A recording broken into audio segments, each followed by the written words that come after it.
The nation's medicine cabinet of treatments gives us more options to protect the American people. It's yet another reason this moment is much different than March 2020. We have tools to keep people safe, and we will continue using them to do so. With that, over to Dr. Walensky. Thank you, Jeff. Good afternoon. As usual, I'd like to start by walking you through today's data. The current 7-day daily average of cases is about 149,300 cases per day, an increase of about 25% over the previous week. The 7-day average of hospital admissions is about 7,800 per day, and the 7-day average of deaths are about 1,200 per day, which is an increase of about 3.5% over the prior week.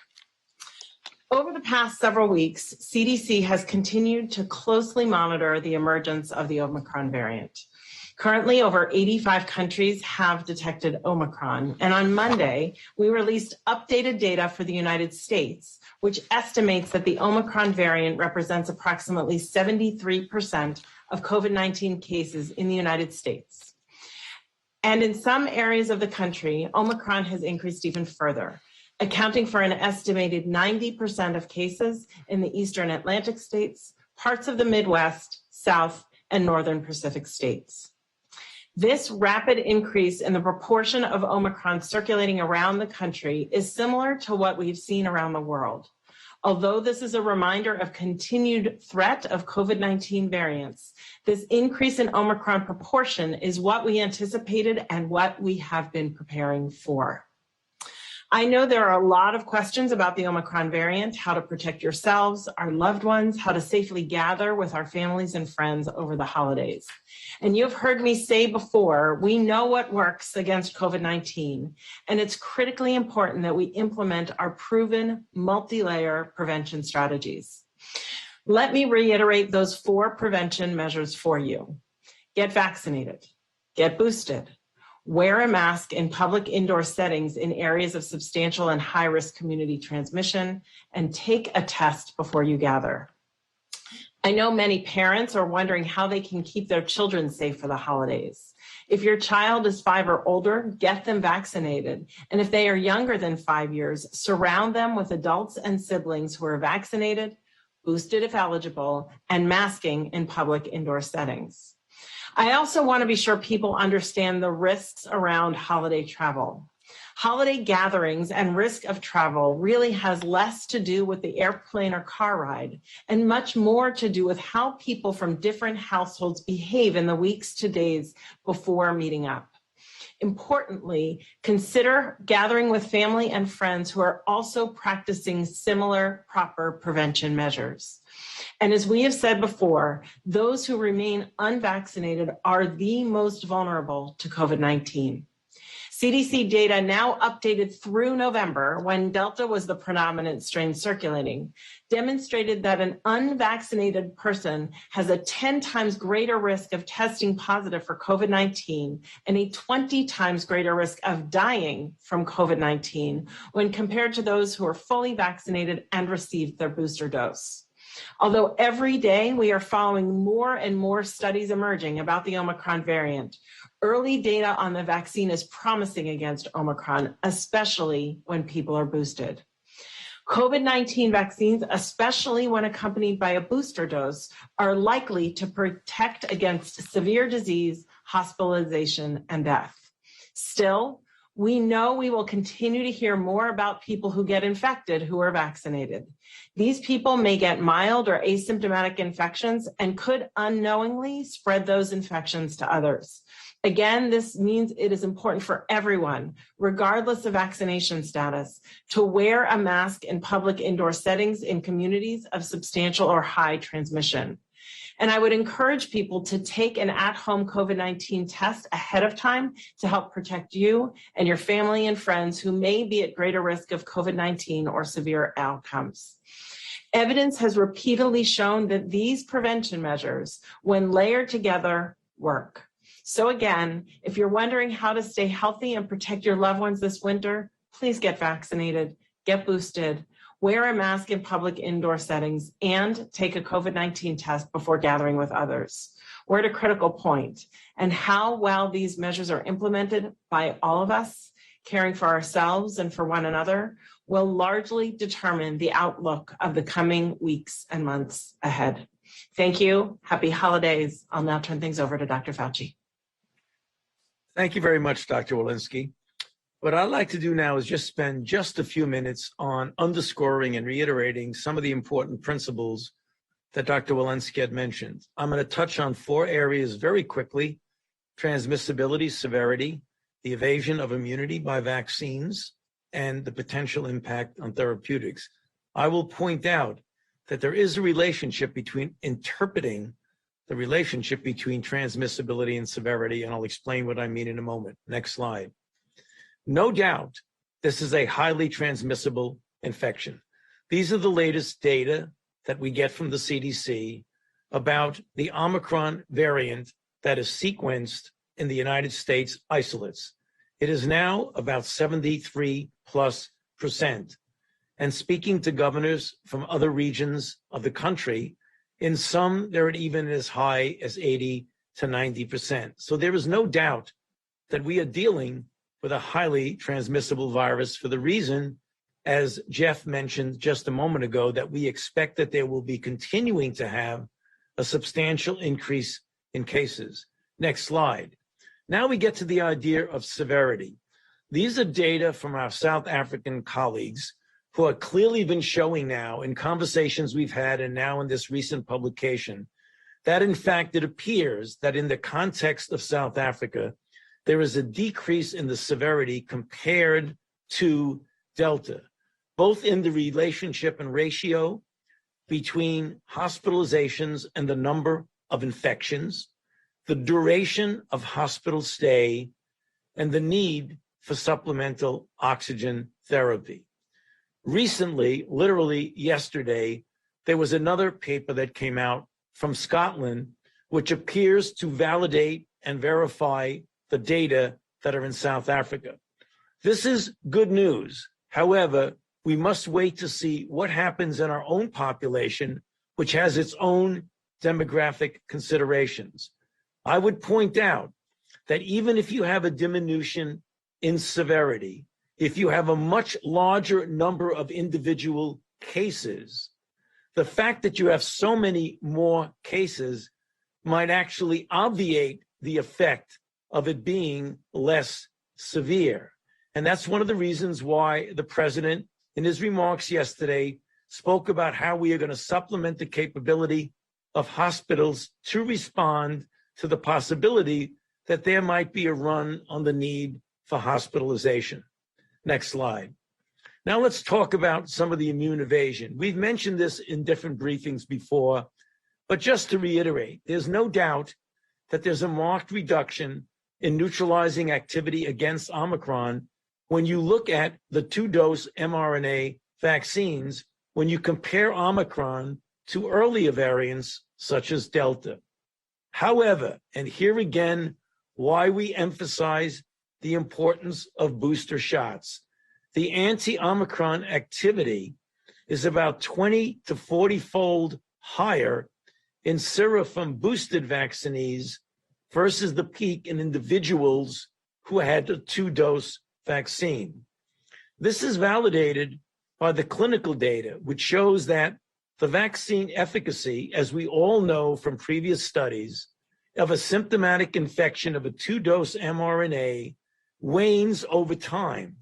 However, there's a moderate to high effectiveness, about 75%, seen in the early period after a booster dose, and very likely higher when it comes to hospitalization and severe disease. Next slide.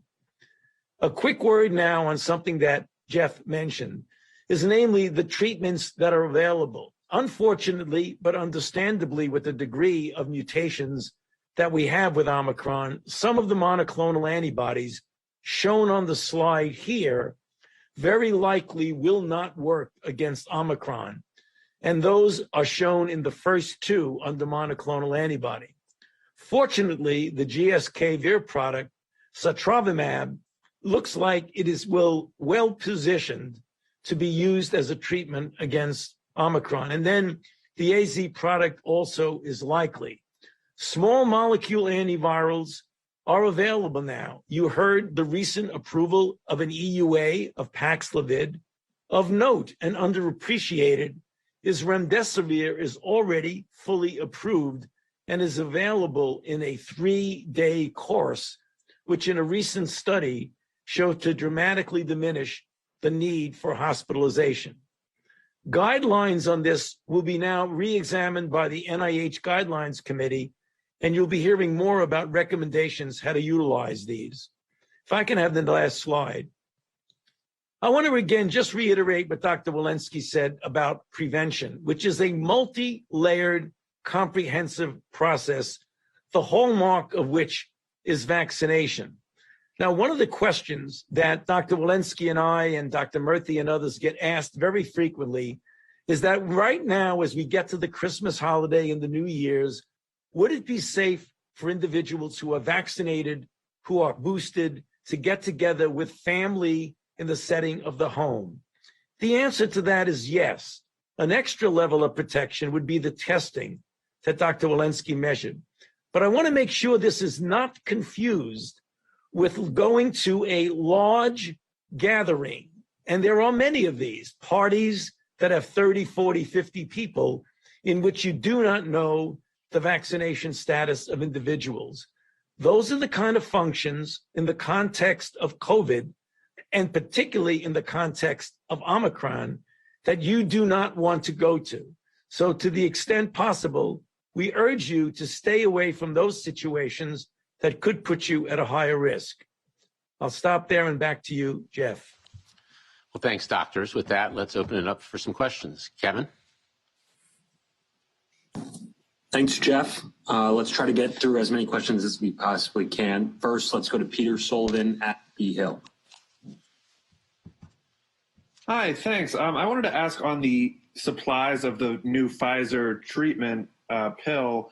There have been some experts calling for the administration to just do more to increase supply. For example, enlisting other manufacturers the way Merck is helping to make the J&J vaccine. So you're not just relying on Pfizer's capacity alone. Have you considered that at all, or is there more steps the administration can take to boost the supply? Yeah, and I might also have Dr. Fauci talk some about the synthesis process, which takes months to do. We know the Pfizer team is hard at work ramping up production, and everyone agrees this is a very promising antiviral, and therefore we want to make sure that production is ramped up as quickly as possible. According to the company, the complex chemistry involved in creating the active ingredient in the pill means the production takes, as I mentioned, about 6 to 8 months. Now that the pill is authorized, we will have discussions to explore how we can help them improve their manufacturing capacity even further by providing any resources that they need. As quickly as Pfizer gets the pills manufactured and delivered, we will be immediately providing them to states and jurisdictions for distribution. So the bottom line is today is an exciting development, and we applaud the American company for their innovation. We do have 10 million doses ordered, which is the largest amount of any country in the world, and 265,000 treatment regimens will be available to us in January. Anything you want to add there, Dr. Fauci? Well, Jeff, just what you said. I mean, the very good news is that we have a product now that has about a 90% efficacy in preventing hospitalization. But the sobering news is, unfortunately, it is really a quite complicated and complex synthetic process, which we will be working with the company to figure out how we can help alleviate the stress of the long duration that it takes to make it. And hopefully we'll be able to shorten that process by working closely with them. Next question. Go to Tamara Keith at NPR. Thank you so much for taking my question. I'm wondering, the WHO is telling people to curtail their holiday plans. Why isn't the U.S. government doing that also? And also, where is the CDC on modifying the definition of fully vaccinated to include boosters? Dr. Walensky on holiday and modifying the definition. Yeah, I think that you just heard from Dr. Fauci as to how we are recommending people modify their holiday plans. Certainly, we're not advocating for large events and so I think that this is a modification. We also have given clear guidance as to what we believe is a safe way to gather. We do want families to be together, to be able to be together this holiday season. And so to do so, we're really encouraging people to be vaccinated, to be boosted, and to practice all of those prevention strategies before they gather, so they can maximize the safety of their holiday gathering, as well as that reassurance of a test.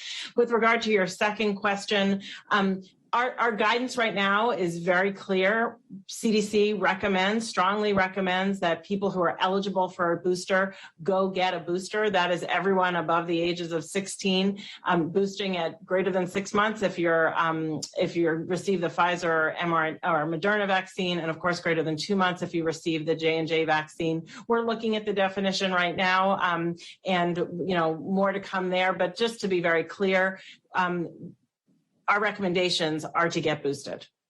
Next question, please. Let's go to Jeff Zeleny at CNN. Thank you for taking my question. I was wondering if Jeff or the doctors could point to one thing in the last month that you could have done differently to avoid where the nation is right now on the cusp of Christmas. Dr. Fauci, anything to add there? Well, I don't think I can pick out one thing that we could have done. Anytime that you put the effort that we're putting in, we always are the strongest self-critics of could we have done something better? Could we have done something more quickly or more thoroughly? And, when you say I can't think of anything, I don't want anyone to think that we think we've done everything perfectly, but I don't think I could point one thing out in the last month. I think we've been intensively involved in getting the response to the Omicron variant. We jumped all over it. All of us spent the entire Thanksgiving weekend getting enough information to be able to respond in an appropriate way to Omicron. So again, admittedly, we can always do better, but I can't think of something specifically that we would have done differently. Next question. Let's go to Meg Turrell at CNBC. Well, thanks. Going back to the Pfizer, I wonder if you can walk through how patients should try to get this drug. The fact that they have to get a test result quickly and take the drug within 5 days of symptoms. A lot of folks don't have primary care doctors. So will there be telemedicine or some way to get it through the pharmacy? How do you look at that? And then with the sort of limited supply of it at the beginning, it is indicated just for high-risk people, but should there be prioritization even within those groups, like by vaccination status? Why don't I talk for a second about the distribution plan and then over to Dr. Fauci for the medical questions. As we've done with vaccines and monoclonals, we'll distribute these treatments, these pills, in a fair and equitable way now that they've been authorized by the FDA. The antivirals will be provided to states and jurisdictions at no charge on a pro rata basis to quickly to get that supply in the field. As I mentioned in my comments, as part of the administration's commitment to equity, we're also distributing antiviral pills, Pfizer, directly to federally qualified community health centers across all 50 states, and that will ensure that these life-saving antivirals are available at some of the most vulnerable communities and hard-hit populations across the country. Over to you, Dr. Fauci, for the medical part of this. Yeah, Jeff, and it is obviously a very difficult situation when you have a limited supply. For that reason, we've asked the NIH Guidelines Committee to put together a recommendation of when someone comes in with an acute infection and is in a risk group, which is what you want this to be for, since we have a limited supply, that we would have a prioritization of what the best approach would be. It almost certainly will be a physician writing a prescription for someone who within the first 3 days of notable symptoms of COVID and is in a high-risk group to get it. But those guidelines, which will not only be limited to what you would do with Paxlovid, but also whether or not it might be more appropriate to recommend remdesivir, which can be given in a 3-day course, or one of the monoclonal antibodies that work. So stay tuned. This will be coming out shortly from the Guidelines Committee. Next question, please. Let's go to Ricardo at the AP. Can you hear me? Yes. Yep. Okay, thank you for taking my question, and it's for Dr. Walensky. And my question is, the president flagged that we're going to see more and more cases involving vaccinated people. In every workplace, he said, even in the White House. And anecdotally, people are seeing that with various political and sports celebrities who are vaccinated getting COVID. Can you tell us what proportion of cases currently are represented by vaccinated people? In other words, what proportion of COVID cases are vaccinated people? How that compares with what proportion of hospitalized patients and deaths?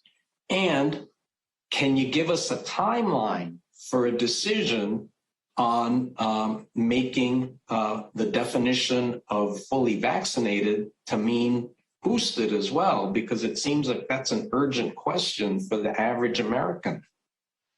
Yeah, thank you for that question, Ricardo. So what I can tell you is that you are 10 times more likely to have a case of COVID if you are unvaccinated compared to if you are vaccinated and boosted. You are 20 times more likely to die of COVID if you are unvaccinated compared to if you're vaccinated and boosted. And yes, we know with Omicron that has more mutations and is able to evade our vaccines better, that we are going to see vaccinated and even boosted people have breakthrough cases.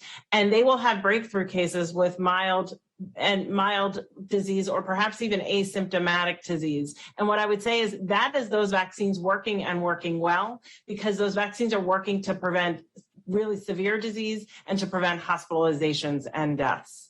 As for your second question, that evaluation is currently underway and more soon. But to be very clear, our recommendations are to get boosted. Next question. Let's go to Martin Grappi at USA Today. I want to ask Jeff about the guidance coming out next month on how insurers will pay for at-home COVID tests. Does the administration have the ability to require health plans to work with the pharmacies to make these tests free to consumers at the counter so that you don't have to file for reimbursement after buying the test? Yeah, so it's a good question. That's very much work in process, and all ideas like the idea that you mentioned are on the table, and that'll be worked through across the next couple of weeks with clear guidance on how American consumers with private health insurance can be easily reimbursed for their test. Next question. Carol Stolberg, New York Times. Hi, thank you for taking this question. This is directed at Dr. Fauci. Dr. Fauci, I wonder if you could address this idea that somehow Omicron is a blessing in disguise. A South Korean health official said Omicron could be viewed as a signal of this pandemic nearing its end if it is proven to be more contagious but less deadly. And I'm wondering, in the context of the data that you presented from South Africa today, what is your view of that? Well, I think that's a supposition that might, I would hate to say a blessing in disguise. I never thought of a virus ever that can infect and kill people to be a blessing in any way. But if you're talking about, would it be preferable to have Omicron be totally pervasive and be relatively low degree of severity? Yes, obviously that would be preferable, but it's dangerous business to be able to rely on what you perceive as a lower degree of severity. Having said that, it is conceivable, Cheryl, that if Omicron takes over and you get a good immune response to Omicron and you do not wind up getting severity as much as with Delta, that we could wind up with a virus that's pervasive, that does not cause severity, and that people will get enough immune response to, that you would then wind up having a lesser degree of morbidity and mortality. That is conceivable, but you don't want to count on it. You can't count on anything when you're dealing with a virus that has fooled us so many times before. Next question. Last question. Let's go to Josh Wingrove at Bloomberg. Thank you very much. Jeff, France said today that they're not going to use Merck's pill and are going to wait for Pfizer's pill. If the FDA does authorize Merck, will you use it? In other words, will you follow the FDA, or is there any review that would happen afterwards about whether one pill would be better than the other? And Dr. Walensky, we reported on the weekend that the data on vaccine counts are off nationally because of a range of factors, but essentially we're underestimating both the fully vaccinated and boosted, but also the unvaccinated. I'm wondering if you have any idea how big the gap is. In other words, do you know what the true number is? Thank you. Well, obviously on the Merck antiviral pill, we will follow the FDA's lead. And as Dr. Fauci talked about, the NIH guidance on how the pill would be used if authorized by the FDA. And as I mentioned earlier, we have purchased 3 million of the Merck pills. Over to you, Dr. Walensky. Yeah, thank you for that question, Josh. So we work with states, local governments, local jurisdictions, and work to get the best data that are possible from those local jurisdictions and compile the immunization data from many different places, from pharmacies, from healthcare providers, from large database, large electronic health records, and do so from all different states and jurisdictions. We work closely with those states and jurisdictions to update and provide us the best possible data that they can. And then we compile it to give you, the American people, the best reporting that we can. What I can say is that there's one better way to get the data better, and that is if people can bring in their vaccination cards, that really does help us to record what dose they are on. And when they are not able to provide those vaccination cards, it makes it harder for local jurisdictions to assess that. So we're working with local jurisdictions and governments and healthcare providers in order to do so. And we'd ask the American people to help us by improve our data by bringing in their vaccination cards. The one thing I'd add there, Josh, is, as you said, there may be some situations where shots are misclassified. A first shot as a booster shot was, I think, an example you gave. But I think the top line number, 475 million total shots in arms administered, I think it's actually higher than that at this point, approaching 500 million. That reflects the total tremendous progress that we've made. And what we know most importantly is getting more and more people vaccinated, more people boosted is the most important thing to do. So I know CDC is making progress on the data, but that top line number approaching 500 million total shots in arms is very encouraging. We need to continue to grow that each and every day. So I want to thank everybody, and I hope everybody has a safe and happy holiday. Thank you. Thank you.